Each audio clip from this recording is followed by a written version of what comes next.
बचा लो, बचाओ माँ। किसकी आवाज है?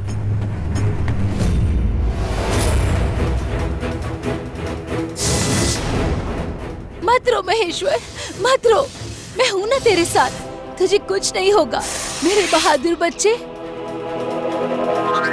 लगता है किसी माँ बेटे का जीवन संकट में है, मुझे बचाना होगा।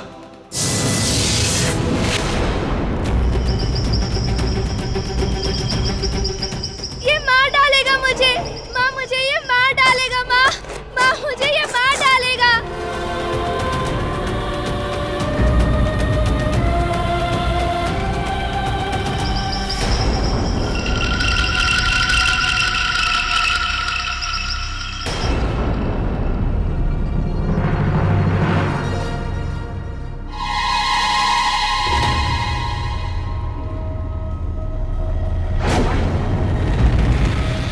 ये क्या? मैं तो शेर के पंजों का पीछा कर रहा था। ये दानव के निशान कहां से हो गए? कहीं कोई माया तो नहीं?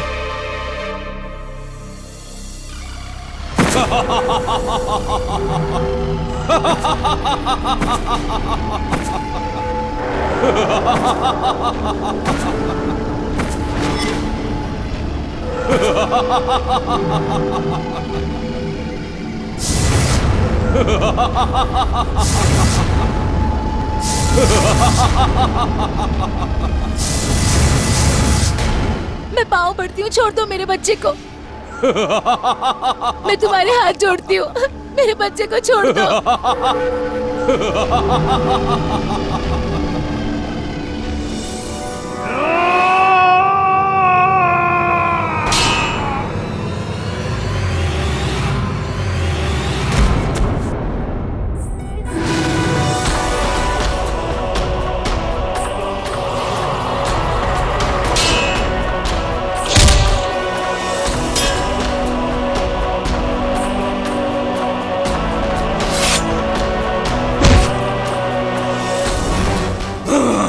खबरदार से आगे बढ़े,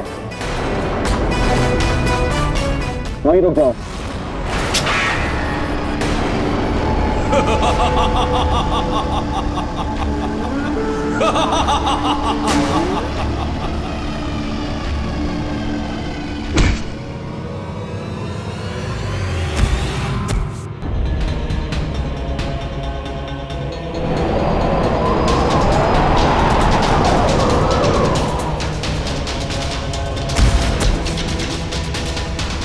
कहा था सिंहासन के चक्कर में मत पड़ो, बहुत मार खानी पड़ेगी।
आप बहुत बहादुर हैं, है ना?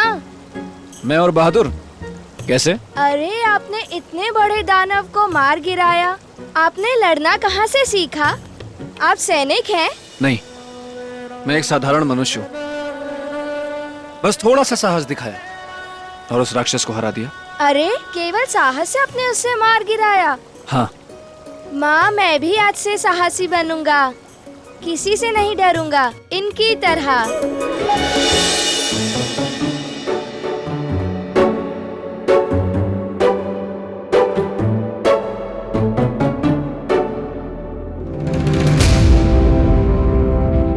कहिए बेटा, कोई आवश्यक कार्य? वाह वाह राजन वाह, क्या युद्ध किया है आपने उस दानव के साथ, मजा आ गया। मैं बस आ ही रहा था, वो मुझे थोड़ी देर हो गई, वरना आपको युद्ध की आवश्यकता ही नहीं पड़ती। मैं अकेला ही काफी था उसके लिए। भली भांति पता है मुझे ये बात। लेकिन राजन आप भी ना मान नहीं रहे, देख रहे हैं कि सिंहासन को पाने के रास्ते में कितनी मुश्किलें आ रही हैं आपको, लेकिन फिर भी अड़े हुए हैं। अब भी कहता हूँ समय रहते उज्जैनी वापस लौट जाइए राजन। आप नहीं जानते, लेकिन मैं जानता हूँ आपके रास्ते में भयंकर मुसीबत आने वाली है। मुसीबतों से कायर घबराते हैं बेटा।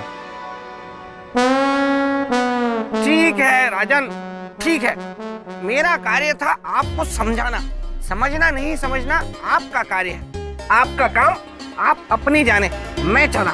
लेकिन अगर कहीं मेरी कोई आवश्यकता हो ना तो मुझे अवश्य याद कीजिएगा, मैं अवश्य आऊंगा, मन हुआ तो। याद रखूंगा।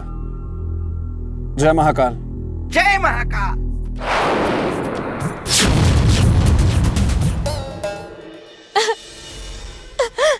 देवी आप रो क्यों रही हैं? आपका पुत्र तो अब सुरक्षित है। वो इसलिए क्योंकि मेरे पुत्र के ऊपर से संकट अभी टला नहीं है। उसका शत्रु अभी भी जीवित है। उस दानव के अलावा और कौन है आपके पुत्र का शत्रु? स्वयं इसका पिता रुद्रांत। एक पिता अपने ही पुत्र का शत्रु? ये कैसे संभव है? ये संभव इसलिए है क्योंकि मुझ नाग कन्या का ये पुत्र यही अपने पिता की मृत्यु का कारण है। मैं कुछ समझा नहीं देवी। ये लंबी कहानी है राजन। मैं सुनना चाहूंगा। बात उस समय की है जब महाराज रुद्रांत ने ब्रह्मदेव की घोर तपस्या की और उनसे अमरता का वरदान मांगा।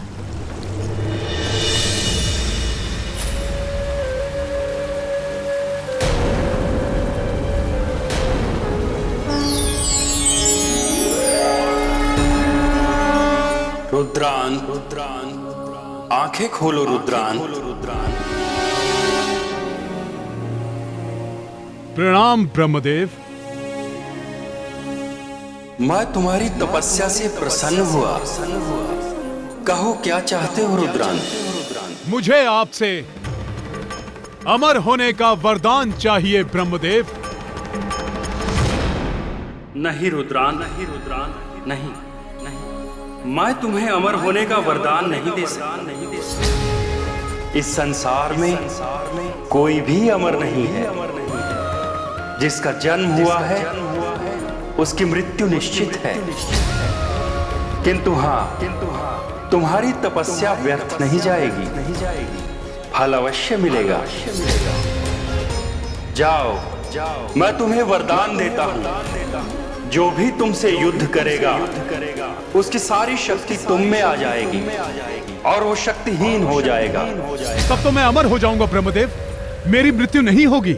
नहीं रुद्रान, तुम्हारी भी मृत्यु होगी और उसका कारण होगा तुम्हारा पुत्र।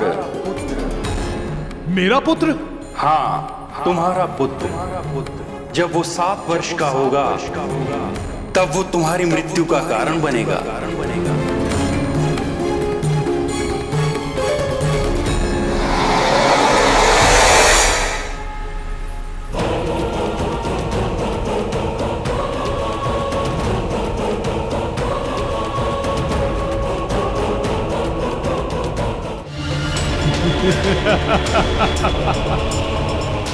यदि ऐसा है ब्रह्मदेव तो मैं आजीवन विवाह ही नहीं करूंगा। अमर, अमर, अमर, अमर, अमर। किंतु देवी, जब रुद्रांत को पता था कि उसका पुत्र ही उसकी मृत्यु का कारण होगा, तो उसने आपसे विवाह क्यों किया? राजन, हमारा विवाह नहीं हुआ है। तो फिर ये पुत्र?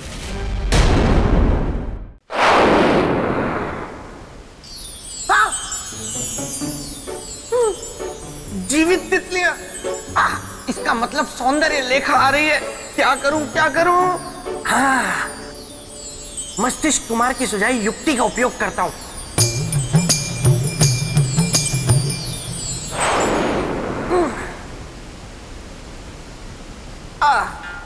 तुम आ गई कमल कटीली। मुझे पता है तुम मुझसे नाराज हो क्योंकि तुमने मुझे हेमवंती हथेली के साथ घूमते फिरते देख लिया है। लेकिन मैं क्या करूं, मैं हूं ही ऐसा।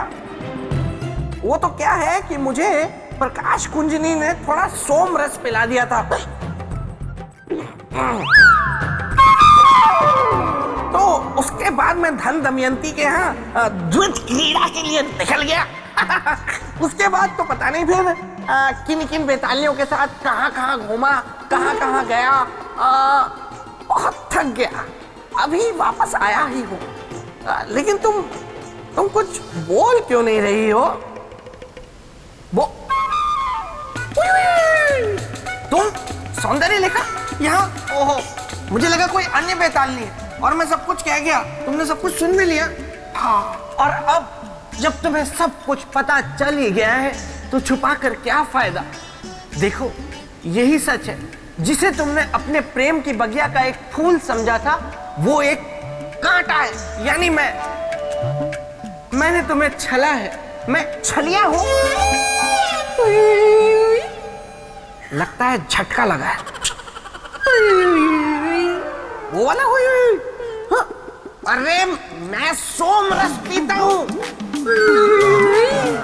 मैं द्वैत क्रीड़ा करता हूँ, अरे मैं कई बेतालियों के साथ घूमता फिरता हूँ। क्या हुई? मैं यहाँ तुम्हें अपनी बुराइयों पे बुराइयां बता रहा हूँ और मुझ पर क्रोधित होने की बजाय तुम मुझ पर प्रसन्न हो रही हो। हाँ, मेरे प्रेम की जंगल के हाथी, ऐसा ही तो चाहती हूँ मैं जीवन साथी, जिसकी दीवानी हो प्रेत लोग की सारी बेताली, फिर वो कटीली हो या हटीली, वो प्रकाश कुंजनी या मृदंग मलिनी। अब तो मैं तुम्ही से विवाह करूंगी। लगता है मेरे पिताश्री मुझे रहे पुकार। चलो मैं चलती हूँ, लेकिन विवाह के लिए रहना तैयार।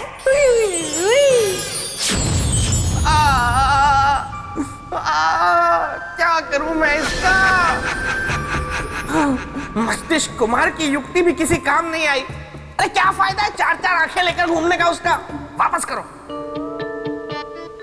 गोलू, देखो तो कहीं मेरी बातों का राजा भोज पर असर हुआ हो और वो राजमहल वापस चला गया हो। दिखाओ।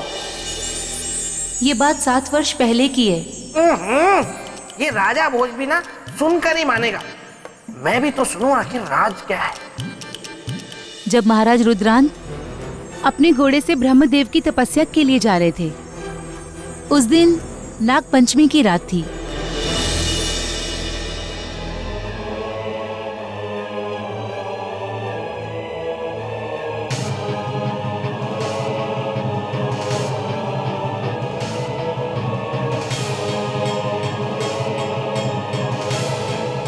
हे देवादिदेव महादेव, आज नाग पंचमी की इस रात को आप हम सभी नाग कन्याओं की मनोकामना पूरी करते हैं। आज अपनी इस पुत्री नागमती को ऐसा वर दीजिए जो आपने कभी किसी नाग कन्या को ना दिया हो और ना कभी किसी ने मांगा हो। मैं अपनी कोख से, अपने नागकुल से बिल्कुल अलग एक संतान को जन्म देना चाहती हूँ।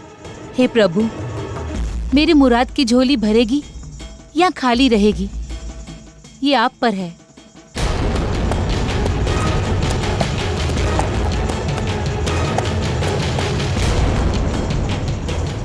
इस गुफा के भीतर रोशनी है, मुझे यहां जल अवश्य मिलेगा।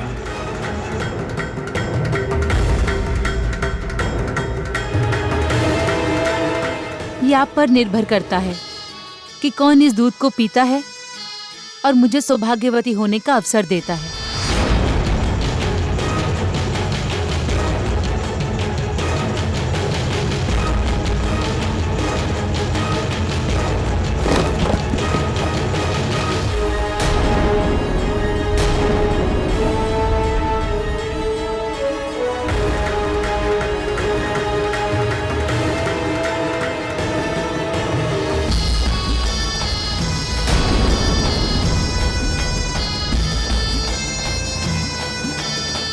महाराज रुद्रांत ने मेरा हाथ पकड़ लिया और दूध का कटोरा लेकर पी गए। दूध पीते ही महाराज का रूप तेजवान हो उठा। उनके शरीर से एक तेज निकला जिसे मैंने धारण कर लिया।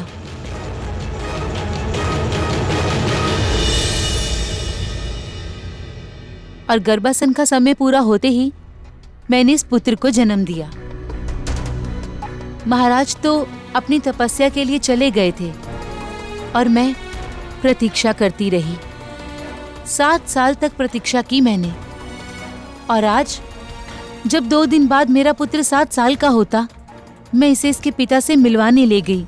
नहीं नागमती, ये मेरा पुत्र नहीं, काल है, काल। और मैं अपनी मृत्यु को केवल मृत्यु दे सकता हूं, प्रेम या अधिकार नहीं। ऐसा न कहिए महाराज, ये आपका अंश है, आपका खून है, आपने इसे जीवन दिया है।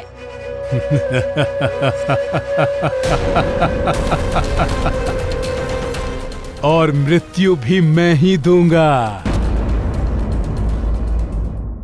जो जन्म देता है उसे मारने का भी अधिकार होता है, और यदि ये जीवित रहा तो मैं मर जाऊंगा और मेरे अमर होने का सपना अधूरा रह जाएगा। सिपाहियों, पकड़ लो इसे। खबरदार जो कोई आगे बढ़ा।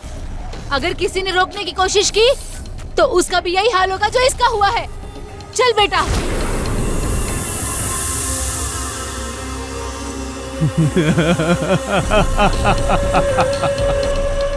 मैं अमर हूं नागमती। मेरी अमरता के बीच में आने का अर्थ है मरना। ये बात याद रखना नागमती। तुम्हारा यह पुत्र मर के रहेगा। और तब से मैं अपने पुत्र मनेश्वर को लेकर भाग रही हूँ। अब तो मृत्यु ही एकमात्र रास्ता नजर आता है। इससे पहले कि रुद्रांत हमें पकड़े, मैं अपनी जान दे दूंगी। देवी, देवी, मैं वचन देता हूं आपको, अब आपको अपने पुत्र के जीवन की रक्षा के लिए भागना नहीं पड़ेगा देवी। उस निर्दयी से इस बालक की रक्षा मैं करूंगा।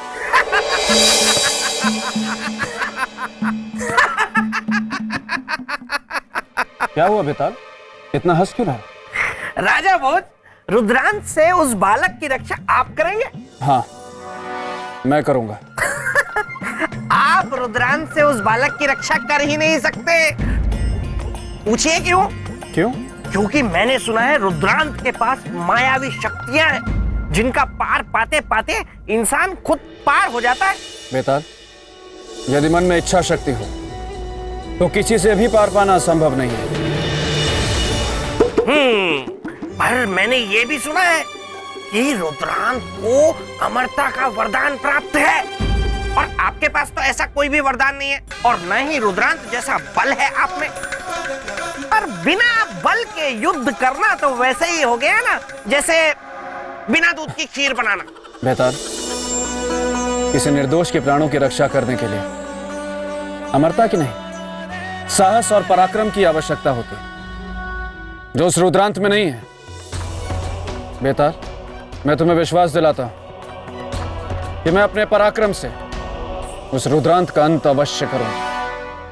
ठीक है, जब आपने ये मार्ग चुन ही लिया है तो देख लेते हैं कि इस पर चलकर आपको आगे मिलती है खाई या फिर सोने के महल में रखी हुई चारपाई।